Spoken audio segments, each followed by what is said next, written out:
I do have a collection of these. My sister-in-law had the fabulous collection, but mine is just small. Because that idea of just a little shift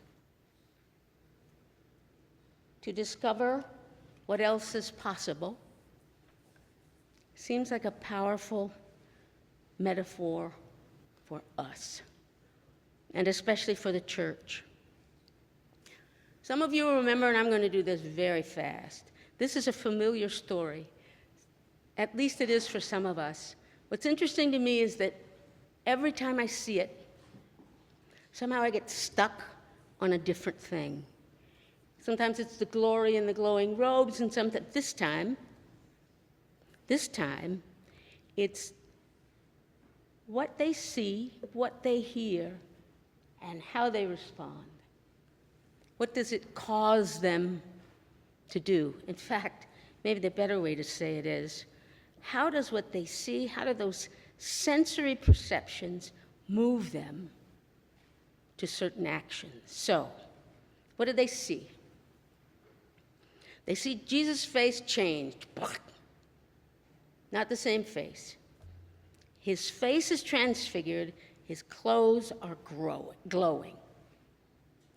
Well, that's the first what they see, and what it causes or moves Peter to do is to jump up and say, oops, good we're here. We'll build tents for you three. Let's do something permanent. And I guess some people think, and I'm probably with them because what do I know? I certainly don't know anything better. It reminds us, or would have reminded them, of the commandment, if you will, in Leviticus, in the Old Testament, that for one of those feasts that the worshiping and faithful community must follow, and that is the Festival of Booths.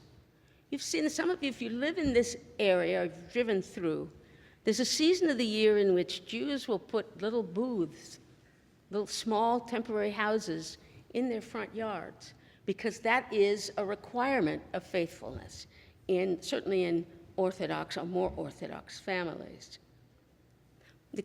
So the commandment was to build booths. That was back in the Old Testament. The commandment was to make these temporary housings for worship, actually. These little small tabernacles that didn't stay there, but were there. The next thing they hear is a voice from a cloud that says, he's the one. Can you imagine? This is my son. Do what he tells you. I've always wanted to do that. Comedians do that. Do what he tells you, okay? And at that moment, it occurs to me that we have shifted from a focus on what we learned to do in the Old Testament to something else. It's a shift. Listen to him as opposed to Moses. And from there, they are prostrate with fear, overcome by fear. So Jesus says to them, get up and don't be afraid. I'm coming with you. That's not in there, but that's in there. And we are not going to stay here on this mountaintop, up the hill and in the woods. We're going down there, where life is, where the people are. And we're going to see how we can do this transfigured glory, beautiful grace and mercy thing down there where the life is, in the midst, figuring it out as we go. That conversation among friends going along, facing life as it happens, making sense, hoping to make the glory of God visible between meals. between sacraments. That's the shift. Little shift, not a big shift. We're not going to build tents. We're not going to stay up here. We're going out there. Because this Jesus came to be among the people, and incarnation. I don't know if it's ever occurred to me before, but I'll ask the question now. I did. What if all that glory had stayed up there? Just stayed there? Well, we'd probably have a different job. How shall I say? The church certainly would. So another thing that's interesting to me here is, as it's Schuyler, is it, said here? Perception. How do we make sense of what it is that we see? I suggested it in the Friday note with the young lady, more wizened woman picture. First you see one. If you stay with it long enough, you may see the other one. They're both there, but it's a matter of perception. It's a matter of using. So what Peter does first is he uses what's called, what do we call that? It's a downloaded perception. He's using what all of us use. We have to. What we've known and experienced to make sense of what we're seeing now. It's kind of a backwards compatibility, which they have to do in technology. It's a backwards compatibility.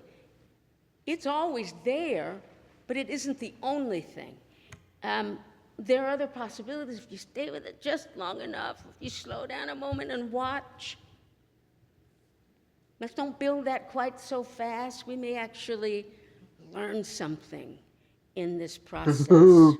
We all use prior knowledge to make sense. And what's interesting, I had an injury to my hand a bunch of years back. Cut off all the nerves. They had to reattach them. My nerves didn't know what they were feeling, so part of my therapy was to learn what things feel like again. I had little boxes with stuff in it, if any of you've done that before, to feel what's rough, what's smooth. Literally had to teach my nerves to feel again, give them some knowledge and experience to make sense of what now I was struggling to make sense of. We've just done it too in this, this is obvious, I'm going to say it anyway. This afternoon when you vote on this pastoral model, it's not a big shift. It's a little shift. And we've taken months to do it, right? Not a big shift. It's a small shift that makes possibilities that were always there at least visible to us. I'm going to share one more thing that's really a personal story. You have heard me whine and carry on about the grandchildren I don't have. And you've heard me say my children don't allow me to talk about that. And I have grieved, I promise you. I have grieved. Tried not to, and I wouldn't admit it, but I have. And for some reason, a few weeks ago now, it occurred to me that it was not the grandchildren that are missing. I don't have them, but I do have children, 2. And what do I want for them? Somewhere along the line, it'd be nice to have grandchildren, but what I really want for them is for somebody to love on them. I mean, it's as simple as that. I want somebody to love on them.